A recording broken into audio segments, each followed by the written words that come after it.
आज की इस क्लास में जानेंगे गेट और विश्व व्यापार संगठन में अंतर। अब देखो, गेट का फुल फॉर्म क्या होता है? General agreement on trade and tariffs, ठीक है। और इसको हिंदी में बोलते हैं शुल्क एवं व्यापार पर सामान्य समझौता, और शॉर्ट में क्या बोलते हैं? गेट के नाम से इसे जानते हैं। उसके बाद में विश्व व्यापार को शॉर्ट में WTO के नाम से जानते हैं, और WTO का फुल फॉर्म क्या होता है? World trade organization. अब उद्देश्य की बात करते हैं तो गेट का एकमात्र उद्देश्य जो है अंतर्राष्ट्रीय व्यापार को क्या करना होता है? मजबूत करना होता है। गेट का एकमात्र उद्देश्य ये होता है कि जो इंटरनेशनल व्यापार होता है उसको क्या करना? मजबूत करना।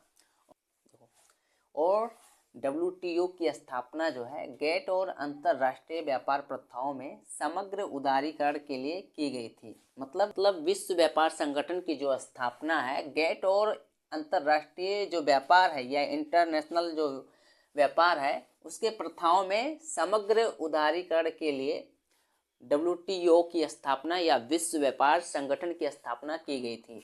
अब संविधान में गेट केवल क्या है? एक कानूनी समझौता था, ठीक है। जो गेट बनाया गया था वो क्या था? केवल एक कानूनी समझौता था, और इसमें किसी संगठन के निर्माण के लिए कोई प्रावधान नहीं था। मतलब किसी भी ऑर्गेनाइजेशन को बनाने के लिए इसमें कोई प्रावधान नहीं था या प्रोविजन नहीं था।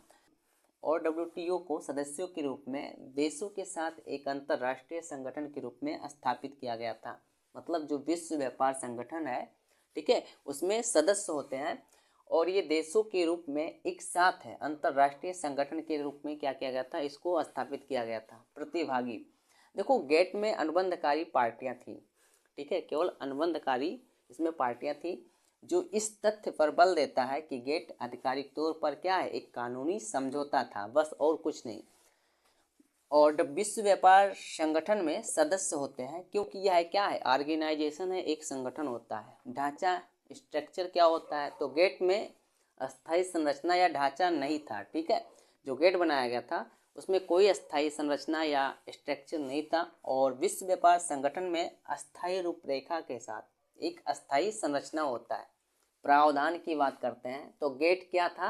अस्थायी था, ठीक है। जो गेट था वो क्या था? अस्थायी था, और इसका जो अनुबंध है करने वाली पार्टियां थी, ठीक है, उन्होंने जनरल एग्रीमेंट की पुष्टि बिल्कुल नहीं की है।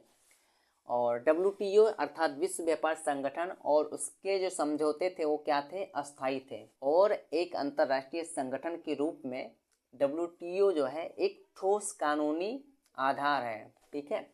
अंतर्राष्ट्रीय संगठन के रूप में या इंटरनेशनल ऑर्गेनाइजेशन के रूप में जो WTO होता है या विश्व व्यापार संगठन होता है, एक ठोस कानूनी आधार होता है, ठीक है, एक ठोस कानूनी बेस होता है, क्योंकि सभी सदस्यों ने WTO समझौते की पुष्टि की, और जो भी इसके सदस्य होते हैं उन्होंने क्या किया है? विश्व व्यापार संगठन के जो भी समझौते होते हैं उसकी पुष्टि की है, और समझौते में वर्णन है कि WTO किस प्रकार कार्य करेगा, और समझौते में बताया गया है कि जो विश्व व्यापार संगठन है किस प्रकार कार्य करेगा, ठीक है। प्रत्येक उसके कार्य को उसमें दर्शाया गया। क्षेत्र की बात करते हैं तो गेट जो है दायरे में सीमित था।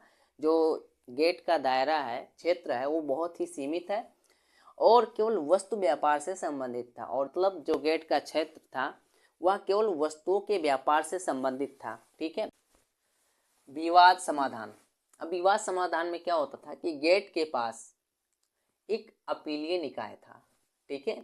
मतलब गेट के पास जो है एक अपीलीय निकाय था जो निष्कर्षों की समीक्षा करने और इसके जो निष्कर्ष होते थे उसकी ये समीक्षा करता था और विवादों का निपटारा करने के लिए बनाया गया था। मतलब जो भी विवाद होते थे उसको निपटारा करता था, अर्थात इनके बीच जो भी मैटर हो जाते थे उसको कौन सॉल्व करता था?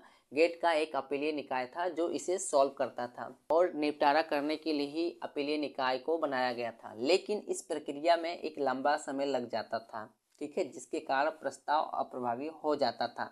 मतलब इसके निपटारा करने में या इस समस्या को सॉल्व करने के लिए क्या होता था?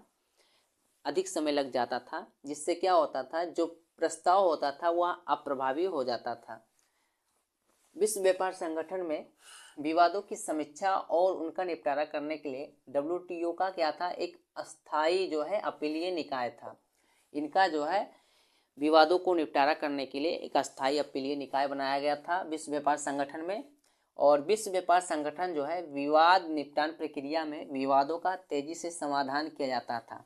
ठीक है, जो भी मैटर होता था या जो भी समस्या होती थी, ठीक है, WTO में तो अस्थायी अपीलीय निकाय था, उसमें उसको जल्द से जल्द जो है सॉल्व कर लिया जाता था। ठीक है, इसके लिए कोई लंबा समय नहीं लगता था और इसमें विवाद को निपटाने में या सुलझाने में अधिक समय नहीं लगता था। ठीक, समीक्षा की बात करते हैं तो गेट में अनुबंधित पार्टियों की व्यापार नीतियों की समीक्षा की कोई प्रणाली नहीं थी। ठीक है, मतलब गेट में जो भी अनुबंधित पार्टियां होती थी उनके व्यापार की जो नीति है उसको सुलझाने में अर्थात उसकी समीक्षा करने के लिए कोई सिस्टम नहीं बनाया गया था। WTO ने व्यापार नीति समीक्षा तंत्र जो है पेश किया और WTO अर्थात विश्व व्यापार संगठन ने व्यापार नीति अर्थात व्यापार पॉलिसी के लिए क्या किया, एक समीक्षा तंत्र जो है बनाया जो सदस्य देशों की व्यापार नीतियों और प्रथाओं की पारदर्शिता को बढ़ाता है। ठीक है, और जो भी इसके सदस्य देश थे उसकी जो भी व्यापार नीतियाँ थी, व्यापार पॉलिसी थी और उसकी जो प्रथाएं थी उसकी पारदर्शिता को ये जो है बढ़ाता था।